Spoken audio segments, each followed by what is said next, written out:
नमस्कार दोस्तों, आज के एपिसोड का मुख्य विषय है क्या आधुनिक चिकित्सा आने वाले समय में मानव जीवन को पूरी तरह बदलने की क्षमता रखती है। क्या कैंसर जैसी जटिल बीमारियों का प्रभावी उपचार नई वैज्ञानिक खोजों के माध्यम से संभव है?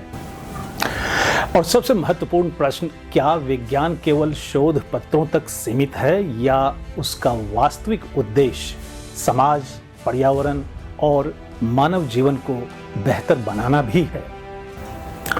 इन्हीं महत्वपूर्ण प्रश्नों को ध्यान में रखते हुए आज हमने लाइफ एक्सप्रेस में एक ऐसी प्रख्यात वैज्ञानिक और शिक्षाविद को आमंत्रित किया है जिन्होंने बायोटेक्नोलॉजी, कैंसर अनुसंधान, मॉलिक्यूलर बायोलॉजी तथा चिकित्सा विज्ञान के क्षेत्र में अपने उत्कृष्ट शोध और योगदान से एक विशिष्ट पहचान बनाई है। जी हाँ, मैं बात कर रहा हूँ प्रोफेसर डॉक्टर गार्गी बागची भट्टाचार्य जी की। प्रोफेसर गार्गी का जन्म 1 जुलाई 1974 को पश्चिम बंगाल की राजधानी कोलकाता में हुआ। यदि हम उनके शैक्षणिक जीवन पर दृष्टि डालें तो पाते हैं कि उन्होंने एम्स नई दिल्ली से बायोटेक्नोलॉजी में पीएचडी की उपाधि प्राप्त की। इससे पूर्व उन्होंने जवाहरलाल नेहरू विश्वविद्यालय जेएनयू से एमएससी तथा दिल्ली विश्वविद्यालय से बायोकेमिस्ट्री में स्नातक की शिक्षा प्राप्त की। अपने गहन अध्ययन और शोध के बल पर उन्होंने राष्ट्रीय एवं अंतर्राष्ट्रीय वैज्ञानिक समुदाय में एक सम्मानजनक स्थान अर्जित किया है। Throughout her distinguished scientific career, she has conducted research not only in India but also at globally renowned institutions such as Duke University and Boston University in the United States, especially to carry out pioneering research on prostate cancer and hormone signaling.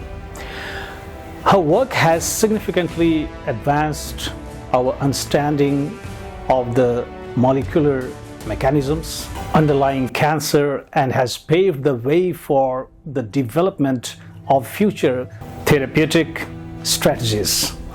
Doctor Bagchi ने भारत सरकार के DBT, DST, SCRB तथा ICMR जैसे प्रतिष्ठित संस्थाओं से अनेक शोध परियोजनाओं का सफल नेतृत्व किया है, जिनका उद्देश्य विज्ञान को समाज की वास्तविक समस्याओं के समाधान से जोड़ना है। एक उत्कृष्ट वैज्ञानिक होने के साथ साथ वे एक प्रेरणादायी शिक्षिका और मार्गदर्शक भी हैं। She has mentored numerous research scholars and has consistently inspired the next generation of scientists to pursue excellence in research, innovation, and scientific inquiry. Dr. Gargi is currently serving as a professor at the Amity Institute of Biotechnology, Amity University, Haryana. With her 2 decades of experience in scientific research and academia, she has made significant contributions to the fields of research, teaching, and innovation.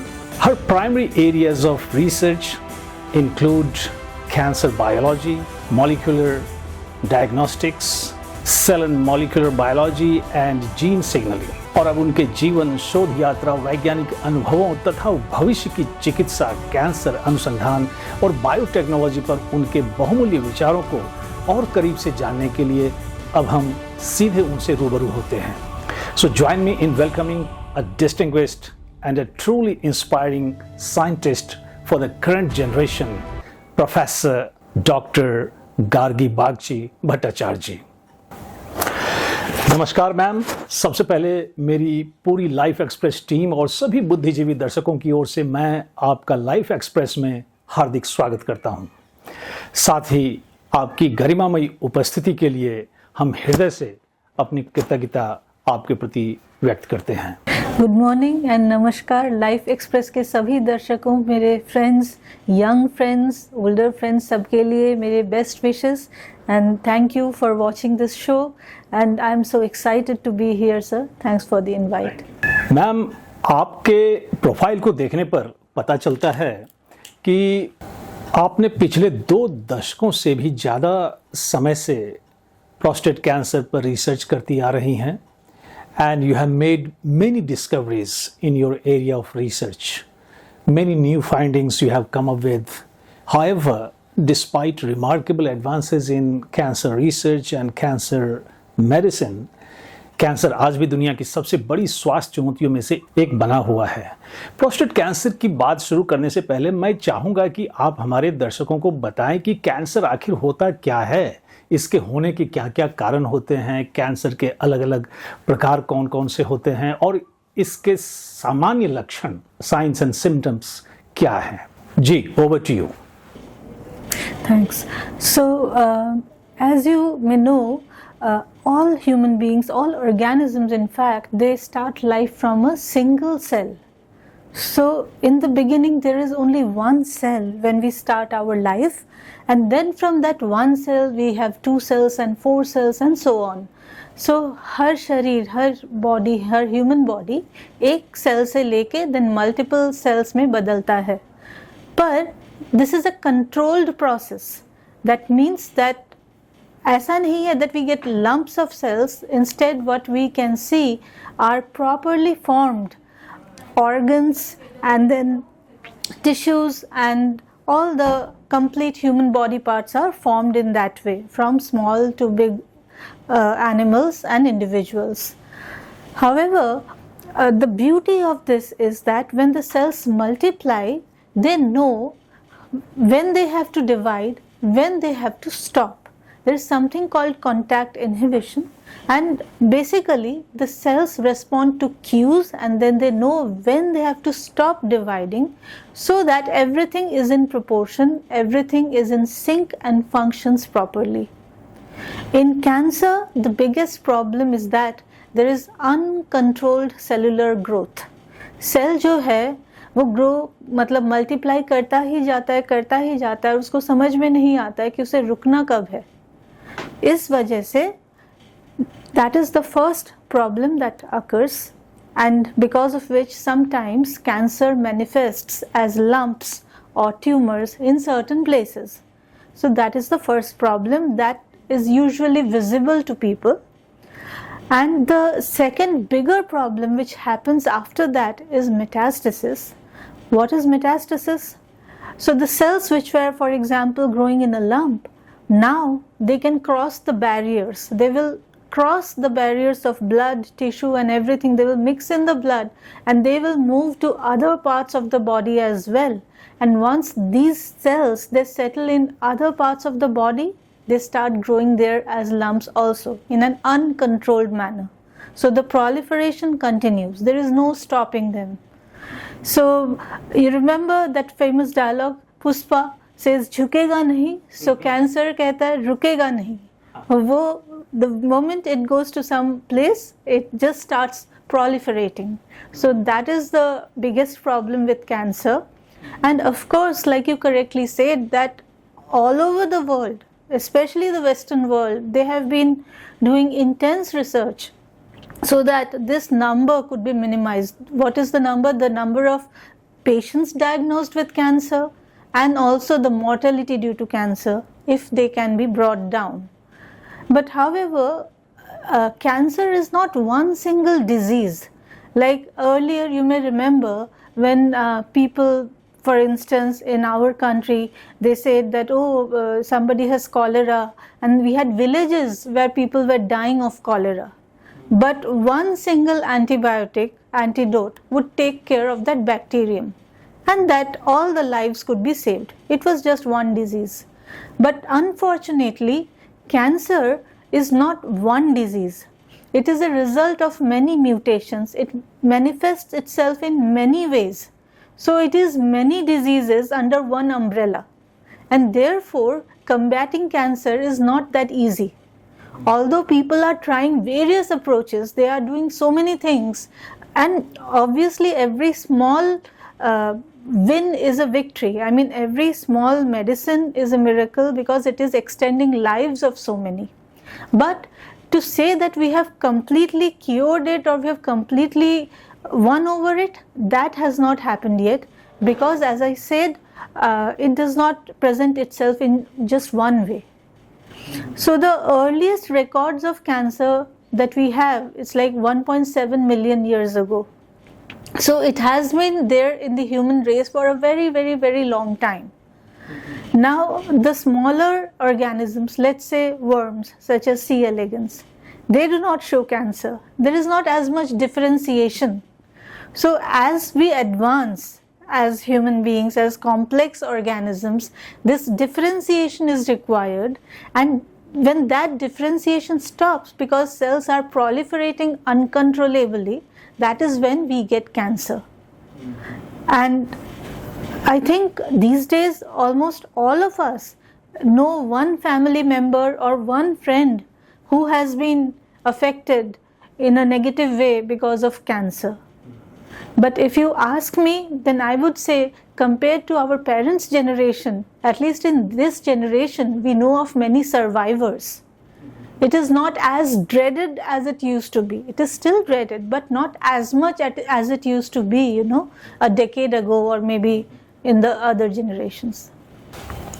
बिल्कुल सही कहा आपने कि दुनिया भर में लगातार शोध के कारण उपचार में काफ़ी प्रगति हो रही है और आज पहले की तुलना में अधिक लोग कैंसर से स्वस्थ होकर सामान्य जीवन जी रहे हैं, लेकिन समय पर पहचान और उपचार अभी भी सबसे महत्वपूर्ण है। बहुत सुंदर। With that, we shall move to a pertinent question regarding early diagnosis or detection of prostate cancer. यहाँ हम आपसे जानना चाहेंगे कि अर्ली डिटेक्शन प्रोस्टेट कैंसर में सर्वाइवल और ट्रीटमेंट आउटकम्स को बेहतर बनाने में कितनी महत्वपूर्ण भूमिका निभाती है।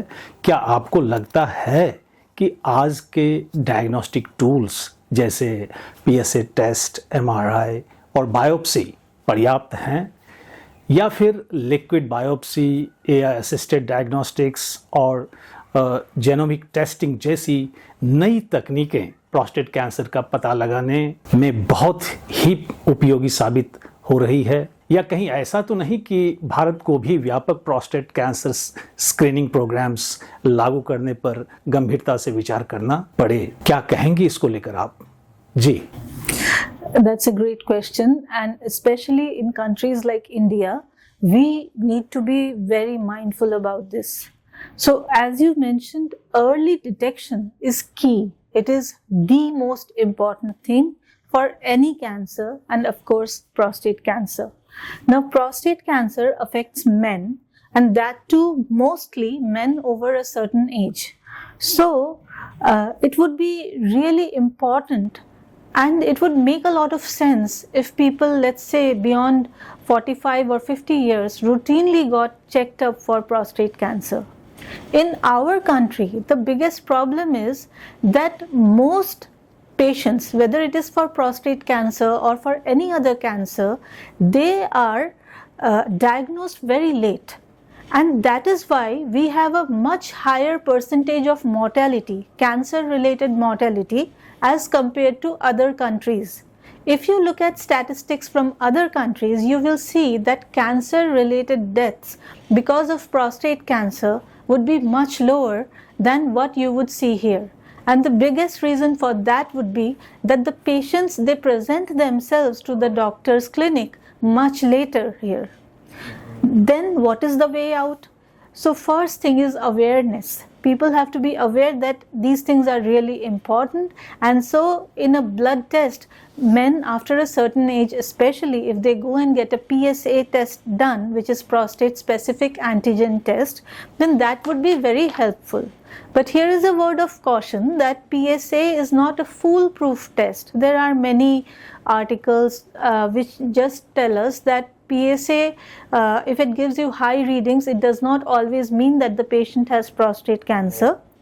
It can be due to prostatic hyperplasia, which is a benign condition also. Some inflammation is also. Yes. So the thing is that in spite of that, at least it gives you some handle, some indication. Then the next thing that you talked about were liquid biopsies, etc. So liquid biopsies have just been started, let's say a year or two ago, and yes, that is completely going to revolutionize this area of cancer diagnosis. Why? because although PSA, as I said, is a blood test, but in liquid biopsy, which will be it will be a part of the routine blood test. So like people go to Lal Path Lab these days and get their blood work done, simply a liquid biopsy is going to tell them whether the patient is likely to have any kind of cancer or not. So it is not invasive at all. Patients don't have to be, not even patients, so normal individuals who, let's say, who got their screenings done very late, if they in 6 months they go to a diagnostic clinic, they can simply get a blood work which will just tell them whether they may have any cancer related issues in the future. So of course that's a fantastic thing to do, and I think that will also help in bringing down the cases of cancer as well as prostate cancer. But there is one important thought again. All these tests, remember, are diagnosing once the cancer has already set in. What about the time? If we could actually capture the picture in the window before the cancer has set in. My lab is working in an area, for example, where you can see gene mutations which would lead to cancer in the future, which are very likely. So the individual is predisposed, and then certain gene expressions are there which are basically pushing or driving the individual towards cancer. If we could diagnose or detect these genes, these RNAs, then one could, say with some surety, we are still working on it, that, this person may not have cancer right now, but in 6 months or 1 year down the line, this person is very likely to develop cancer of some kind. I think it is very critical to understand how to identify cancer before it sets in, how to know that individuals are really in that window where they are very likely to develop cancer, let's say in the next 6 months or 1 year. What if we could stop it at that point? So we are doing some research related to that, and that's why I raised this issue, because I think prevention is better than cure. Once you have it and then you are detecting it when it is like you have lesser handle over it. But if you could identify, this person has a very high gene expression of this, and then it is possible that this may lead to this, so what if we could manage that somehow? Very thoughtful of you ma'am. और ये देखा जा रहा है कि पिछले 10 वर्षों में प्रोस्टेट कैंसर के उपचार में काफ़ी बड़े बदलाव आए हैं, चाहे वह hormone therapy, targeted therapy, immunotherapy या रोबोटिक सर्जरी हो। इनमें से कौन सी तकनीक आपको लगता है कि सबसे प्रभावकारी है या आने वाले वर्षों में सबसे अधिक प्रभाव डालेगी? और क्या आप ऐसा भविष्य देखती हैं जहां पर प्रोस्टेट कैंसर मरीज को उसके जेनेटिक और मॉलिक्यूलर प्रोफाइल के आधार पर पूरी तरह पर्सनलाइज्ड ट्रीटमेंट प्लान दिया जाएगा या दिया जा सके? So even now, so we have collaborations, for example, with Rajiv Gandhi Cancer Hospital and Research Center and other places like AIMS or Medanta. So these days, tests based on molecular diagnostics has already been incorporated, and so while the clinician, the physician will come and test the individual for other symptoms, other physiological symptoms, definitely blood work followed by tissue biopsy if required would be done, where expression of certain genes, etc. would be assessed. Now, the doctor today, he takes an informed decision. If he thinks based on all the criteria that, okay, the patient is not suffering a lot, like the cancer is not very advanced, the age of the patient is such that he does not need a lot of radical treatment, then sometimes they just ask you to wait and watch to see where this is going. Especially with prostate cancer. If the person already, if the individual already has cancer which is developed to a certain extent and surgery is required, for example, sometimes there is blockage of urine flow. In such situations, Today, robotic surgery is done. And of course, a clinician basically watches over that. It is not that the robot is coming and doing, it's just assisted by a robot, just for precision. And after that also, some chemo drugs are given just to prevent the cells from proliferating further. Now, personalized treatment, that definitely is key now and of course in the coming years in a very major way. Because prostate cancer or any other cancer, as I said, does not happen because of a single reason. One person may have a certain gene mutation which is causing the cancer, and because of which he has one set of manifestations, whereas another patient may have the cancer due to some other mutation, some other problem. Now, if I try to do one size fits all, I give the same shoe to everybody, it will not work. So then, depending on what is the problem with that patient, the treatment has to be given. Hormonal therapy, for example, has been a big thing right from the onset of prostate cancer research. So in 1940s, two scientists called Huggins and Hodges, they received the Nobel Prize just for coming up with hormonal therapy for prostate cancer. But then people realized that even if you give hormone therapy, the tumor shrinks, but it definitely comes back, let's say in another 6 months or so. So why is it coming back? You have removed all the causes for the cancer, because cancer is very smart. It will activate some other path for causing the cell proliferation. So then one has to be mindful of all these issues, and the treatment which would be given usually is given keeping all these factors in mind, so that it is very personalized and it suits the patient's interest in the best possible way. उपचार को ही लेकर एक और मन में प्रश्न है कि उपचार के बाद प्रोस्टेट कैंसर सर्वाइवर्स को कौन कौन सी महत्वपूर्ण सावधानियां या लाइफस्टाइल चेंजेस अपनाने चाहिए, चाहे रेगुलर फॉलोअप स्क्रीनिंग्स हो, चाहे हेल्दी डाइट, फिजिकल एक्टिविटी और मेंटल वेलबींग हो। इसको लेके थोड़ा कुछ कहें आप जी। सर, आपने सारा लिस्ट दे ही दिया है कि एग्जैक्टली क्या चीज़ें करनी चाहिए। जस्ट एज यू सेड, ये सारी ही चीज़ें एक individual who has been diagnosed with prostate cancer and who is now under treatment, this person should follow. And it is not even this, that a person who has been diagnosed with cancer, he should follow these things. Every individual actually should follow these things.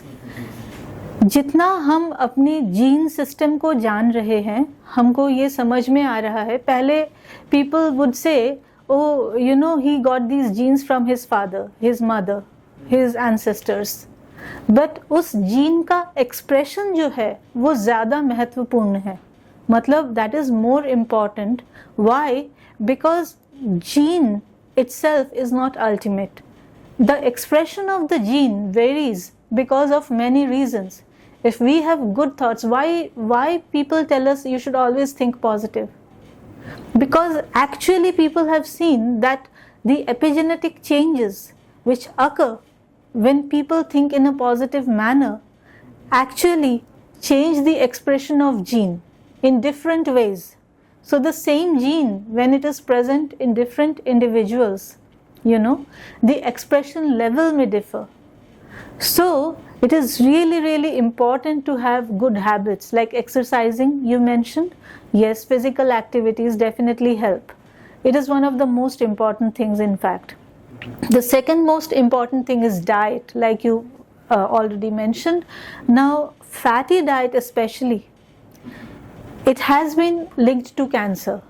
People are now discovering more and more that whenever we have more of fatty substances in our diet, and people who are obese, their chances of getting these diseases are much more. So our lifestyle has a huge impact on what kind of diseases we are getting. And then like I can tell you that prostate cancer, the numbers in India were much lower than in Western countries, let's say 1 or 2 decades ago. But now we see a spike.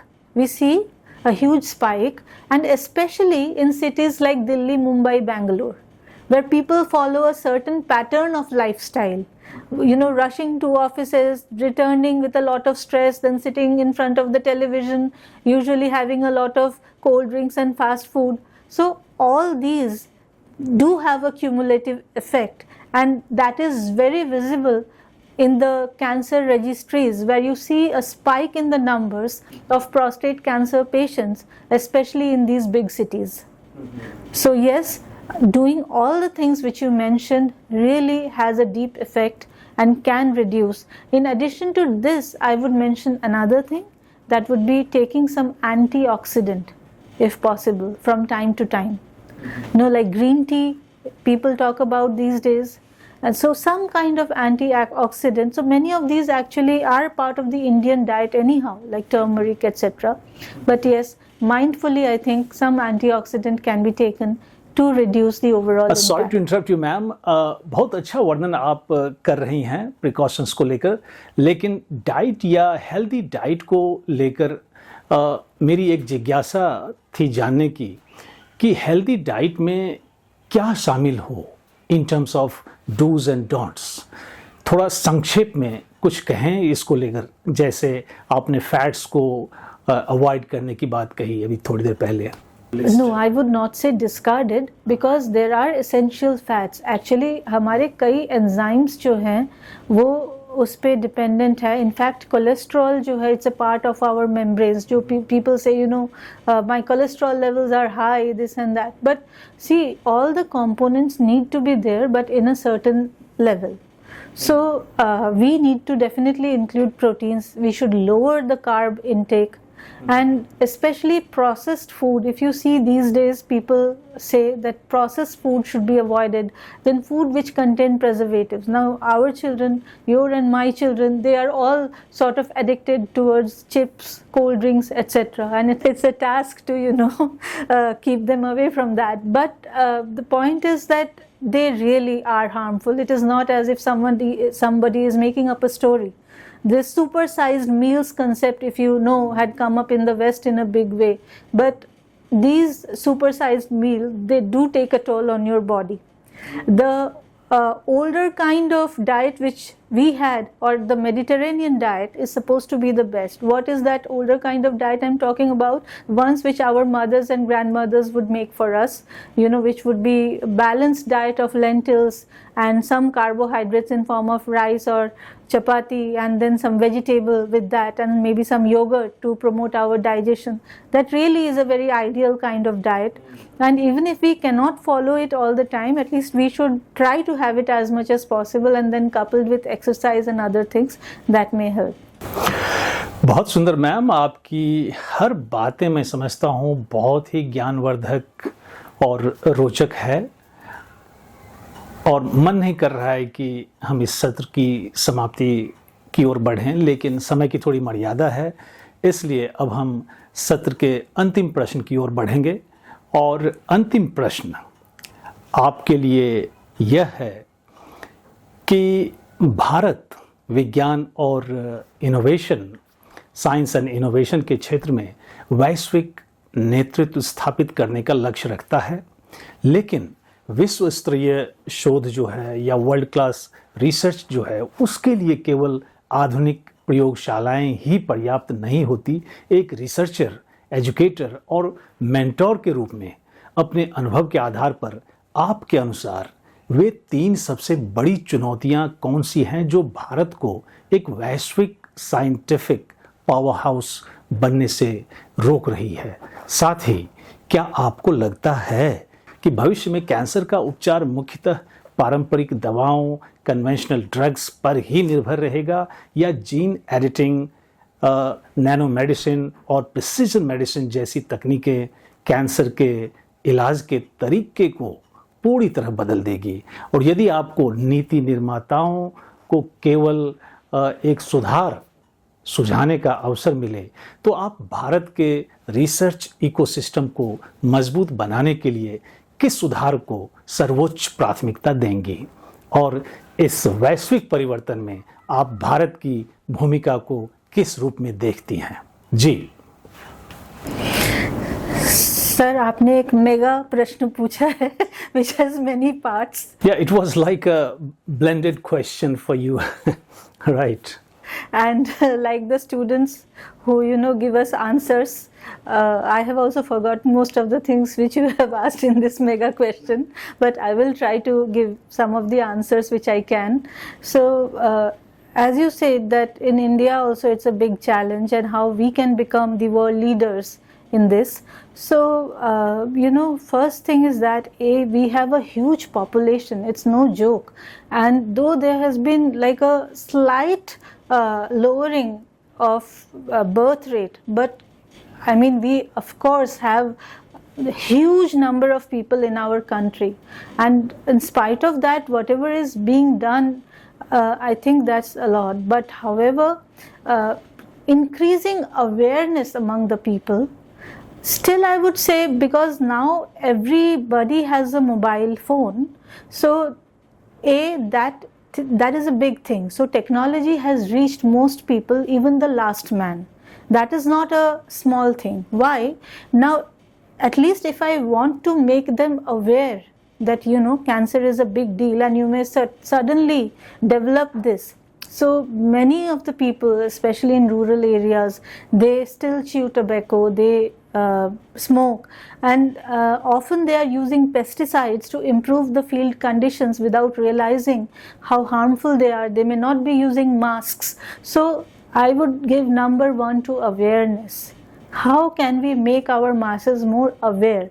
Now, if you see, there are many talk shows perhaps which say a lot of things, and most people really do not want to even pay attention to those. But we have to make it more catchy. We somehow have to, through nukkar nataks or catchy slogans, catchy advertisements, make people aware. Of course, we have all seen that particular advertisement which comes up before every movie, where the woman has a tumor on one side of her face, and yes, that is a knee jerker. But although it's a knee jerker, it is telling people that one shouldn't use tobacco. But even apart from tobacco, there are many other causes of cancer. They should also be highlighted. In the day-to-day living, what practices they can adopt. So those things. Then if some blood test or some vaccine, for example the HPV vaccine for younger women, that can prevent cancer. So such awareness in many forms should be adopted, and it is adopted to some extent, but I think that has to be increased and made more adaptable by people, so that even the last man, the kids, everybody can absorb what is being said. And the use of pesticides and chemicals, if we could reduce those, because we all know what the situation is with our rivers in India. In other countries, people have still taken steps.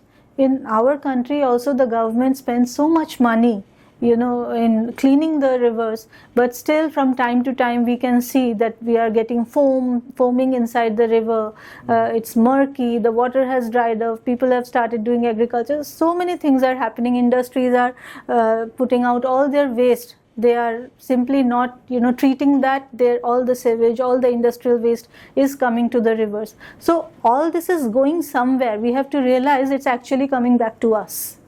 It is not going to some other place. Through groundwater, through the food, it is all returning to us. If we are not mindful of that, we only are getting affected by that.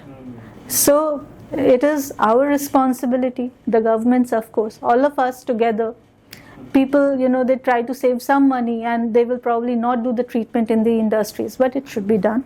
So those are few of the things. Apart from that, I think you asked me whether the conventional drugs, the conventional treatment methods would still be useful. Of course, they would still be useful, but everyone is looking for a faster and more sure cure.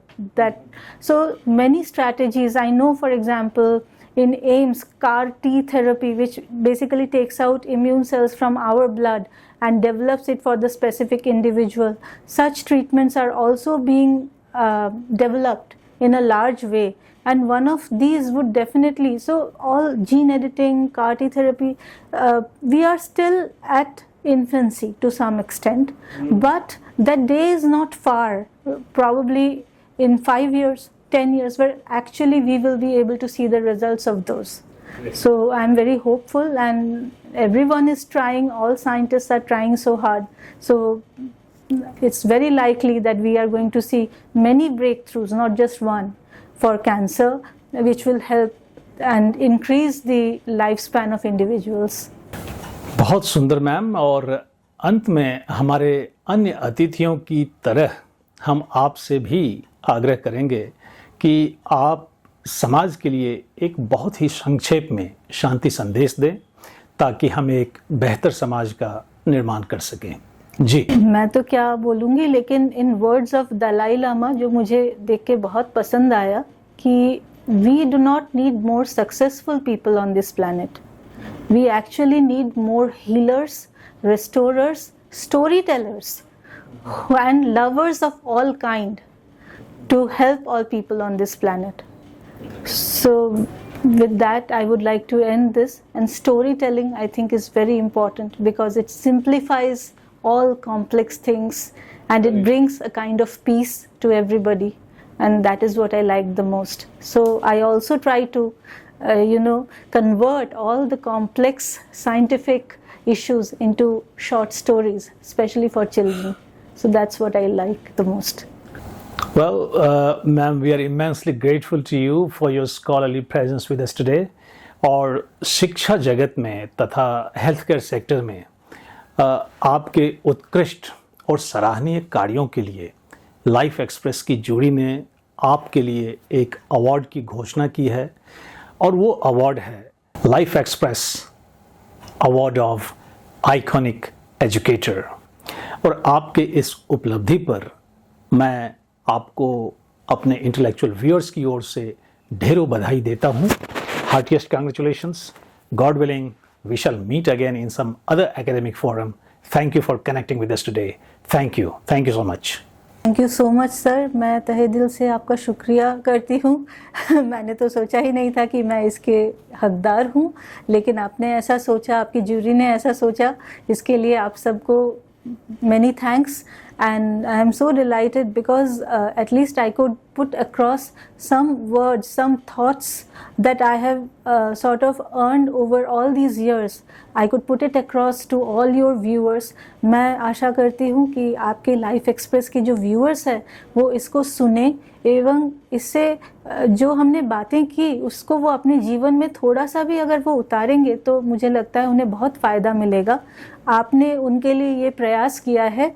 मैं चाहती हूँ कि वो आपके इस पूरे interaction को सुन के कुछ इन चीज़ों को अगर अडॉप्ट करेंगे, जल्दी से ब्लड वर्क्स करा के रैपिड डायग्नोसिस की कोशिश करेंगे, ताकि उनका ही बहुत फ़ायदा होगा उससे, तो मुझे बड़ी खुशी होगी। उन्हें थोड़ा सा भी अगर फ़ायदा हमारे इस इंटरैक्शन से हो। मैं उन सबको बहुत धन्यवाद करती हूँ सुनने के लिए। Wish them all the best and hope you have a great day. LXP Award of Iconic Educator is proudly presented to Dr. Gargi Bagchi Bhattacharya ji for her exemplary contributions to the World Science Fraternity on 18th July 2026. आज के सत्र की समाप्ति मैं फिर एक आह्वान के साथ करूंगा, खासकर डॉक्टर गार्गी बागची की बातचीत से निकले कुछ मुख्य अंश को लेकर। सबसे पहले उन्होंने कहा कि कैंसर एक ऐसी बीमारी है जिसमें कोशिकाएं अनियंत्रित रूप से बढ़ती हैं, जिससे ट्यूमर बन जाते हैं और शरीर के अन्य हिस्सों में फैल सकते हैं। उन्होंने इस बात पर भी जोर दिया कि भारत में कैंसर का पता अक्सर देर से चलता है, जिससे मृत्यु दर अधिक होती है। जागरूकता बढ़ाना और नियमित जांच को बढ़ावा देना महत्वपूर्ण है। उन्होंने अपने वक्तव्य में कई प्रकार के ट्रीटमेंट्स की बात की और कहा कि उपचार के बाद प्रोस्टेट कैंसर से बचे लोगों को स्वस्थ आहार, नियमित व्यायाम और मानसिक स्वास्थ्य पर ध्यान देने सहित जीवन शैली में बदलाव अपनाने चाहिए। उन्होंने भारत में वैज्ञानिक अनुसंधान के लिए चुनौतियां, जागरूकता की कमी, प्रदूषण और अपर्याप्त बुनियादी ढांचे की ओर भी हमारा ध्यान आकृष्ट कराया। उन्होंने अर्ली डायग्नोसिस एंड डिटेक्शन के लिए लोगों से उचित टेस्ट्स समय पर करवाने का भी आग्रह किया। और अंत में अपने शांति संदेश में उन्होंने दलाई लामा के शब्दों में हमें अधिक सफलता के बजाय अधिक आत्मीयता अपनाने के ऊपर आग्रह किया। With those deliberations of Dr. Gargi, we conclude today's episode और मिलते हैं अगले एपिसोड में समाज के एक और रोल मॉडल के साथ। Till then, enjoy your time meaningfully और हाँ, अपना और अपनों का भी ख्याल रखें। जय हिंद।